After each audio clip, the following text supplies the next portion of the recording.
আমাৰ অফিচলৈ মিত্ৰতা বিচাৰি আমাৰ নেতাক বিচাৰি দিল্লীলৈ গৈছা থাওৰাত বহি তুমি প্ৰাৰ্থী ঘোষণা কৰি পেলাই কৈছা যে কংগ্ৰেছে মিত্ৰতা কৰিব লাগে গগৈ ডাঙৰীয়া মিত্ৰতাৰ নামত আমি যদি আপোনাক কওঁ শিৱসাগৰটো এৰি দিয়ক আপুনি শিৱসাগৰটো এৰি দিব নেকি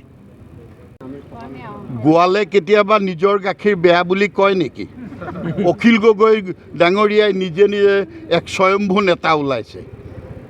তেওঁ যদি ইমান জনপ্ৰিয় নেতা হয়েই তেনেহ'লে কংগ্ৰেছৰ দুৱাৰে দুৱাৰে ঘূৰি ফুৰিছে কেলে মিত্ৰতা বিচাৰি আমিতো কংগ্ৰেছ দলে মিত্ৰতা বিচাৰি আমি ৰাইজৰ দলৰ ওচৰ চপা নাই তেওঁহে আমাৰ ওচৰ চাপিছে অখিল গগৈ ডাঙৰীয়াই মনত ৰখা ভাল যে ভাৰতীয় জাতীয় কংগ্ৰেছ দেশৰ আটাইতকৈ পুৰণি আৰু সমাজতন্ত্ৰত বিশ্বাস কৰা গণতান্ত্ৰিক ধাৰাৰে পৰিচালিত এটা ৰাজনৈতিক দল এটা দলৰ সম্পৰ্কত মন্তব্য কৰিবলৈ যোৱাৰ আগতে সকলোবিলাক কথা জানি বুজি লোৱা ভাল কংগ্ৰেছ দলক বৰ্তমান অসমৰ ৰাইজে বিৰোধী পক্ষক নেতৃত্ব দিবৰ কাৰণে দায়িত্ব ন্যস্ত কৰিছে অখিল গগৈ ডাঙৰীয়াক দিয়া নাই তেওঁতো বহু সমষ্টিত নিৰ্বাচন খেলিছিলে অখিল গগৈ ডাঙৰীয়াই যে কংগ্ৰেছ সম্পৰ্কত মন্তব্য কৰিছে তেওঁ এই কথা পাহৰি গ'ল কিয় যদি কংগ্ৰেছ সঁচাকৈ যদি নিশকতীয়া কংগ্ৰেছ যদি দুৰ্বল তেনেহ'লে মিত্ৰতা বিচাৰি আমিতো যোৱা নাই তেওঁহে আহিছে আমাৰ নেতা ৰাহুল গান্ধীক লগ পাবৰ কাৰণে তেওঁ দেখোন গৈ নতুন দিল্লী পাইছেগৈ ৰাইজৰ দলৰ প্ৰতিনিধি প্ৰথম অসম প্ৰদেশ কংগ্ৰেছ কমিটিৰ মুখ্য কাৰ্যালয় ৰাজীৱ ভৱনলৈ কোনে পঠিয়াইছিল অখিল গগৈ ডাঙৰীয়াই নহয় জানো তাৰপিছত তেওঁলোকে আমাক আমন্ত্ৰণ জনালে আৰু ভাৰতীয় জাতীয় কংগ্ৰেছ দলে এই বিশাল হৃদয়ৰ গৰাকী এটা ৰাজনৈতিক দল আমি কেতিয়াও কাকো কোনোদিন মনোকষ্ট দিব পৰাকৈ ভূমিকা পালন কৰে বহুত ত্যাগ কৰিছোঁ ভাৰতীয় জাতীয় কংগ্ৰেছ দলে সেই কংগ্ৰেছ দল সম্পৰ্কত তেওঁ মন্তব্য কৰাৰ আগতে ভবা উচিত আছিল যে আজিৰ পৰা কেইমাহমানৰ আগতে অনুষ্ঠিত হৈ যোৱা অসম বিধানসভাৰ সাধাৰণ নিৰ্বাচনত থাওৰা সমষ্টিৰ সন্মানীয় স্বাভিমানী ৰাইজে ভাৰতীয় জাতীয় কংগ্ৰেছ দলৰ হাতৰ চিনত ভোট দি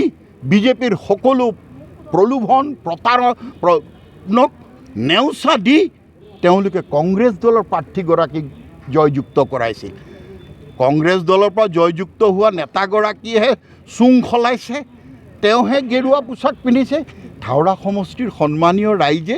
স্বাভিমান তেওঁলোকৰ ৰক্ষাৰ যুঁজত এতিয়াও অটল আছে আৰু সেইকাৰণে ভাৰতীয় জাতীয় কংগ্ৰেছ দলে আমি থাওৰা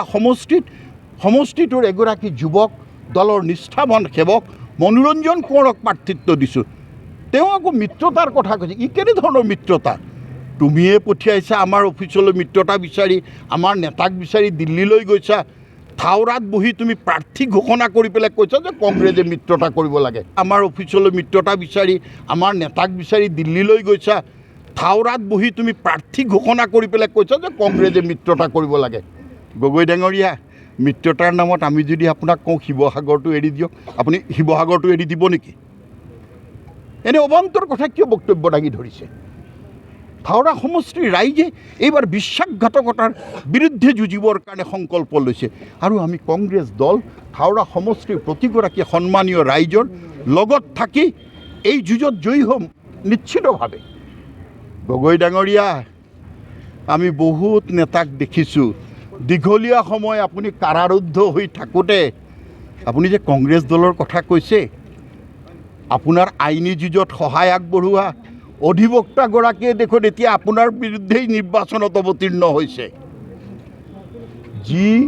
সময়ত আপুনি কাৰাৰুদ্ধ হৈ আছিল সেই সময়ত ৰাজ্যখনৰ 70টা সংগঠনে আপোনাক পক্ষ দিছিল আজি জানো তেওঁলোক আপোনাৰ লগত আছে সকলোৱে আপোনাৰ সংগ কিয় এৰে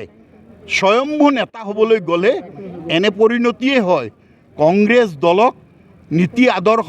আৰু শক্তিৰ উমান দিলে আমি বহুবাৰ শাসনত আছোঁ বিৰোধীটো বহাৰ আমাৰ অভিজ্ঞতা আছে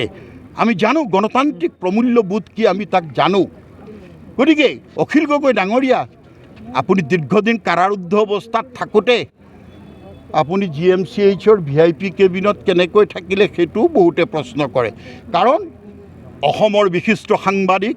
ৰাজ্যসভাৰ সাংসদ অজিত কুমাৰ ভূঞা ডাঙৰীয়া বিশিষ্ট সাংবাদিক অতনু ভূঞা ডাঙৰীয়াই যেতিয়া জনগণৰ পক্ষ গ্ৰহণ কৰিছিল তেতিয়া চৰকাৰে তেওঁলোকক কাৰাৰুদ্ধ কৰি ৰাখিছিল তেওঁলোকক কিন্তু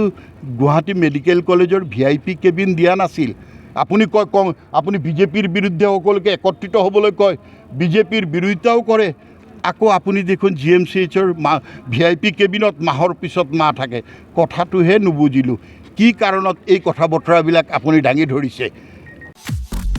দুৰ্গা পূজাৰ উপলক্ষে ৰাছিদ হাবিব পাৰ্লাৰে লৈ আহিছে আকৰ্ষণীয় offer.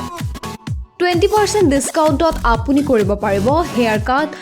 Hair smoothing, hair straightening, highlight, facial আৰু বহুতো।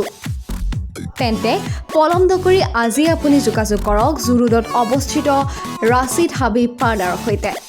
যোগাযোগৰ নম্বৰ 9707066092।